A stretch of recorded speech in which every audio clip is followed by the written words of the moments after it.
Hello friends, good morning. तो आज हम लोग लेखपाल के प्रीवियस ईयर क्वेश्चन के बारे में देखेंगे जो 2015 में हुआ था। उसके कुछ महत्वपूर्ण जीके और ग्रामीण परिवेश के क्वेश्चन देखेंगे हम लोग। तो चलिए आज का अपना वीडियो शुरू करते हैं और देखते हैं पहला क्वेश्चन। फर्स्ट क्वेश्चन है ग्रामीण परिवेश जीके का पहला क्वेश्चन। देखते हैं, पूरा पेपर ही है लेकिन हम लोग आज बस जीके और ग्रामीण परिवेश के क्वेश्चन देखेंगे। तो चलिए पहला क्वेश्चन देखते हैं जो सामान्य जानकारी है। इसमें व्याख्या भी दिया गया है, आप लोग खुद देख लीजिएगा। हम लोग केवल आंसर देखेंगे बस इस वीडियो में। तो चलिए पहला क्वेश्चन शुरू करते हैं। पहला क्वेश्चन है, केंद्र सरकार के विकास व्यय में शामिल नहीं है। केंद्र सरकार के विकास व्यय में शामिल नहीं है। ऑप्शन ए है सामाजिक एवं सामुदायिक सेवाओं पर व्यय। ऑप्शन बी है राज्यों के लिए अनुदान एवं ऑप्शन सी है रक्षा व्यय। ऑप्शन डी है आर्थिक सेवाओं पर व्यय। तो इसका राइट आंसर हो जाएगा option number C. Option number C है जो है रक्षा व्यय जो है यह एक इसका आर्थिक जो है विकास व्यय में शामिल नहीं है। चलिए अगला प्रश्न देखते हैं। अगला प्रश्न है, हमारे रुधिर में ऑक्सीजन का परिवहन एक प्रोटीन द्वारा होता है जिसका नाम है। हमारे रुधिर में ऑक्सीजन का परिवहन एक प्रोटीन द्वारा होता है जिसका नाम है। ऑप्शन ए है कोलेजन। ऑप्शन बी है मायोग्लोबिन एंड ऑप्शन सी है हीमोग्लोबिन एंड ऑप्शन डी है केराटिन। तो इसका राइट आंसर है ऑप्शन नंबर सी हीमोग्लोबिन। इसका right answer option number C haemoglobin. चलिए अगला प्रश्न देखते हैं। अगला प्रश्न है, अंतर्राष्ट्रीय गमन मतलब माइग्रेशन क्या है। अंतर्राष्ट्रीय माइग्रेशन क्या है। तो इसका ऑप्शन ए है देशों के बीच में लोगों का संचलन। ऑप्शन बी है लोगों का शहर में ग्रामीण क्षेत्रों में संचलन। ऑप्शन सी है देश में लोगों का संचलन। ऑप्शन डी है एक गांव से दूसरे गांव तक लोगों का संचलन। तो इसका राइट आंसर है ऑप्शन नंबर ए देशों के बीच में लोगों का संचलन। चलिए अगला प्रश्न देखते हैं। अगला प्रश्न है ऑप्शन नंबर, ये तो पिछले साल का जो है करंट अफेयर्स का क्वेश्चन है तो इसको छोड़ देते हैं। नेक्स्ट प्रश्न देखते हैं। नेक्स्ट प्रश्न है, ये भी जो है करंट का क्वेश्चन है 2015 का, तो इसको भी छोड़ देते हैं। अगला प्रश्न देखते हैं। अगला प्रश्न है, लोकसभा चुनाव के लिए उम्मीदवार बनने की न्यूनतम आयु सीमा कितनी है। लोकसभा चुनाव के लिए उम्मीदवार बनने की न्यूनतम आयु सीमा कितनी है। तो ऑप्शन ए है 30 वर्ष। ऑप्शन बी है 25 वर्ष। ऑप्शन सी है 18 वर्ष। ऑप्शन डी है 20 वर्ष। तो इसका राइट आंसर है option number B. Option number B है 25 वर्ष। चलिए अगला प्रश्न देखते हैं। अगला प्रश्न है, 16 अगस्त 1946 को प्रत्यक्ष कार्रवाई दिवस मनाया गया। 16 अगस्त 1946 को प्रत्यक्ष कार्रवाई दिवस किसके द्वारा मनाया गया। ऑप्शन ए है हिंदू लीग के द्वारा। ऑप्शन बी है मुस्लिम लीग के द्वारा। ऑप्शन सी है ईसाई लीग के द्वारा। ऑप्शन डी है सिख लीग के द्वारा। तो इसका राइट आंसर है ऑप्शन नंबर बी जो है मुस्लिम लीग के द्वारा 16 अगस्त 1946 को प्रत्यक्ष कार्रवाई दिवस के रूप में मनाया गया। चलिए अगला प्रश्न देखते हैं। अगला प्रश्न है, चौरी चौरा घटना कब हुई थी। चौरी चौरा घटना जो है कब हुई थी। ऑप्शन ए है 13 मार्च 1922 को। ऑप्शन बी है 5 फरवरी 1922 को। ऑप्शन सी है 13 मार्च 1922 को। ऑप्शन डी है 5 मई 1922 को। तो इसका right answer option number B है 5 फरवरी 1922 को। चलिए अगला प्रश्न देखते हैं। अगला प्रश्न है, निम्नलिखित में से सबसे अधिक ऋण विद्युतीय तत्व कौन सा है। ऑप्शन ए है फ्लोरीन। ऑप्शन बी है ऑक्सीजन। ऑप्शन सी है सोडियम एंड ऑप्शन डी है ब्रोमीन। तो इसका राइट आंसर है ऑप्शन नंबर ए फ्लोरीन। फ्लोरीन। चलिए अगला प्रश्न देखते हैं। अगला प्रश्न है, किस देश ने कोपा अमेरिका, ये भी करंट का क्वेश्चन है, इसको भी छोड़ते हैं। अगला प्रश्न देखते हैं, निम्नलिखित में से कौन एक कैबिनेट स्तर का मंत्री या नेता होता है। तो चलिए ऑप्शन ए है विपक्ष का नेता। ऑप्शन बी है भारतीय रिजर्व बैंक का गवर्नर। ऑप्शन सी है भारत का नियंत्रक एवं महालेखा परीक्षक। ऑप्शन डी है भारत का महान्यायवादी।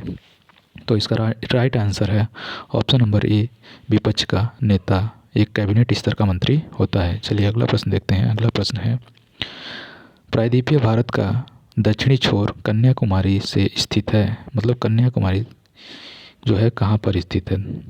प्रायद्वीपीय भारत का दक्षिणी छोर कन्याकुमारी से किस दिशा में स्थित है? तो ऑप्शन ए है मकर रेखा से दक्षिण में, ऑप्शन बी है भूमध्य रेखा के ऊपर, ऑप्शन सी है कर्क रेखा के उत्तर में, ऑप्शन डी है भूमध्य रेखा के दक्षिण में।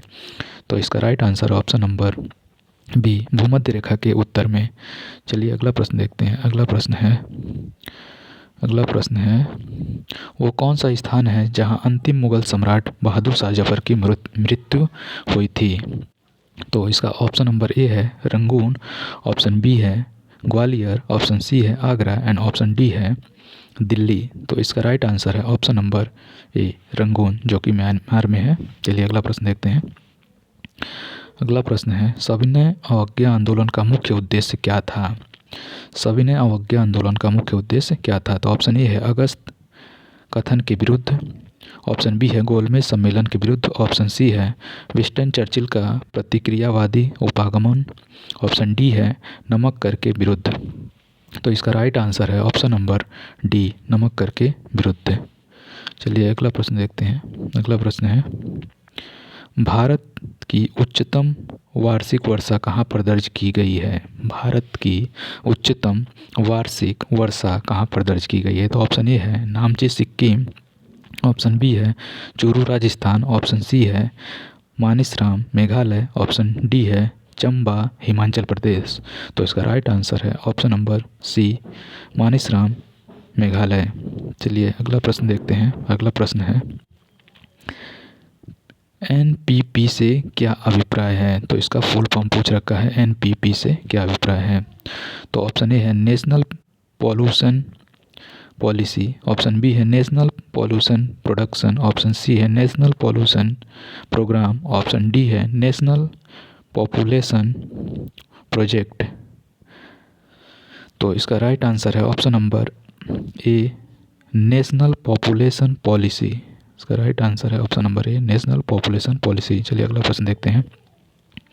अगला प्रश्न है, हाल ही में अंतर्राष्ट्रीय क्रिकेट काउंसिल के अध्यक्ष, ये भी जो है करंट का ही क्वेश्चन है, चलिए इसको भी छोड़ते हैं। अगला प्रश्न देखते हैं। अगला प्रश्न है, ये भी जो है करंट का ही क्वेश्चन है, इसको भी छोड़ते हैं। अगला प्रश्न देखते हैं, आच्छादन या अनायरण पर किसी पदार्थ का वायु से नमी का अवशोषण करने के गुण को कहा जाता है? तो ऑप्शन ए है प्रस्वेदन, ऑप्शन बी है शुष्कन, ऑप्शन सी है परासरण, ऑप्शन डी है प्रस्फुटन। तो ऑप्शन इसका राइट आंसर है ऑप्शन नंबर ए, जो है प्रस्वेदन। चलिए अगला प्रश्न देखते हैं। अगला प्रश्न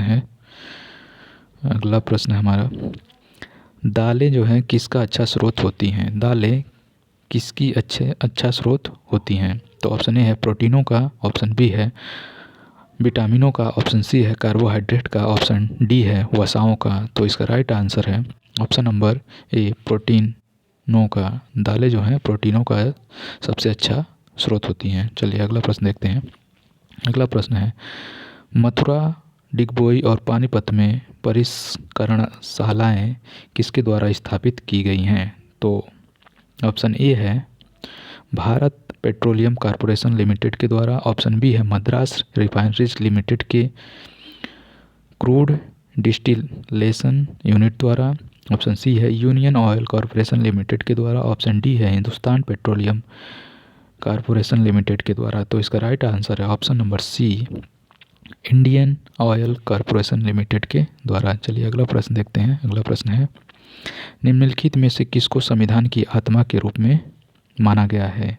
ऑप्शन ए है राज्य के नीति निदेशक तत्व, ऑप्शन बी है राष्ट्रीय ध्वज, ऑप्शन सी है प्रस्तावना एंड ऑप्शन डी है मूल अधिकार। तो इसका राइट आंसर है ऑप्शन नंबर सी, प्रस्तावना।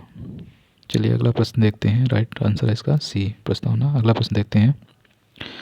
अगला प्रश्न है, शतपथ ब्राह्मण का तैत्तिरीय ब्राह्मण के ब्राह्मण मूल पाठ हैं?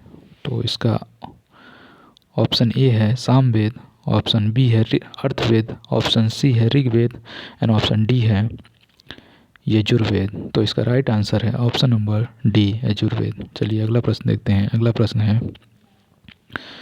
प्रश्न है ढालू सड़क पर पत्थर द्वारा पत्थर लुढ़काना या ऊर्ध्वाधर ऊपर की ओर उठाने से अधिक आसान होता है क्योंकि ऑप्शन ए है पत्थर को लुढ़काने में किया गया कार्य इसे उठाने की अपेक्षा कम होता है। ऑप्शन बी है दोनों में किया गया कार्य समान होता है किंतु लुढ़काने में कार्य करने की दर कम होती है। ऑप्शन सी है पत्थर को लुढ़काने में किया गया कार्य इसे उठाने की अपेक्षा अधिक सरल होता है। और ऑप्शन डी है पत्थर को उठाने में किया गया कार्य इसे लुढ़काने के समान होता है। तो इसका राइट आंसर है ऑप्शन नंबर ए पत्थर को लुढ़काने में किया गया कार्य इसे उठाने की अपेक्षा कम होता है। चलिए अगला प्रश्न देखते हैं। अगला प्रश्न है निम्नलिखित में से कौन सी समिति ने मूल कर्तव्यों को संविधान में सम्मिलित करने का सुझाव दिया। ऑप्शन ए है मल्होत्रा समिति, ऑप्शन बी है नरसिम्हन समिति एंड ऑप्शन डी है राघवन समिति। ऑप्शन सी है राघवन समिति, ऑप्शन डी है स्वर्ण सिंह समिति। तो इसका राइट आंसर है ऑप्शन नंबर डी स्वर्ण सिंह समिति। चलिए अगला प्रश्न देखते हैं। अगला प्रश्न है ये यहाँ से शुरू हो गया है ग्रामीण परिवेश के क्वेश्चन। तो पहला क्वेश्चन है स्वच्छ भारत मिशन के अंतर्गत, चलिए ये भी करंट का ही क्वेश्चन है, 2014 का है। उत्तर प्रदेश ने कितने बजट की घोषणा की थी। चलिए अगला प्रश्न देखते हैं। अगला प्रश्न है राष्ट्रीय ग्रामीण पेयजल कार्यक्रम के अंतर्गत 2022 तक देश में हर ग्रामीण व्यक्ति को उनके घरेलू परिसरों में या उनके घरों से क्षैतिज या ऊर्ध्वाधर दिशा में 50 मीटर की दूरी से कम पर कितने लीटर प्रति व्यक्ति प्रतिदिन पेयजल उपलब्ध होना चाहिए। तो इसका ऑप्शन ए है 80 लीटर, ऑप्शन बी है 100 लीटर, ऑप्शन सी है 60 लीटर, ऑप्शन डी है 70 लीटर। तो इसका राइट आंसर है ऑप्शन नंबर डी 70 लीटर। चलिए अगला प्रश्न देखते हैं। अगला प्रश्न है उत्तर प्रदेश में 75 जिलों सहित कितने प्रमुख मंडल हैं। तो ऑप्शन ए है 27, ऑप्शन बी है 32, ऑप्शन सी है 18 एंड ऑप्शन डी है 23। तो इसका राइट आंसर है ऑप्शन नंबर सी 18। चलिए अगला प्रश्न देखते हैं। अगला प्रश्न है सर्वाधिक वानिकी कार्यक्रम का उद्देश्य निम्नलिखित सभी क्षेत्रों में बड़े पैमाने पर वृक्षारोपण है सिवाय। ऑप्शन ए है फसल के लिए अनुपयुक्त सार्वजनिक भूमि पर, ऑप्शन बी है नगरीय औद्योगिक संपदाओं में, ऑप्शन सी है सड़कों एवं रेल पटरियों के साथ साथ, ऑप्शन डी है निम्नलिखित वन आरक्षित क्षेत्रों में। तो इसका राइट आंसर है ऑप्शन नंबर बी नगरीय औद्योगिक संपदाओं में। चलिए अगला प्रश्न देखते हैं। अगला प्रश्न है उत्तर प्रदेश में किस वर्ष MGNREGA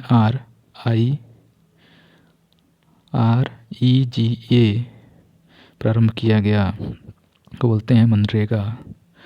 तो ऑप्शन ए है 2007 में, ऑप्शन बी है 2008 में, ऑप्शन सी है 2005 में एंड ऑप्शन डी है 2006 में।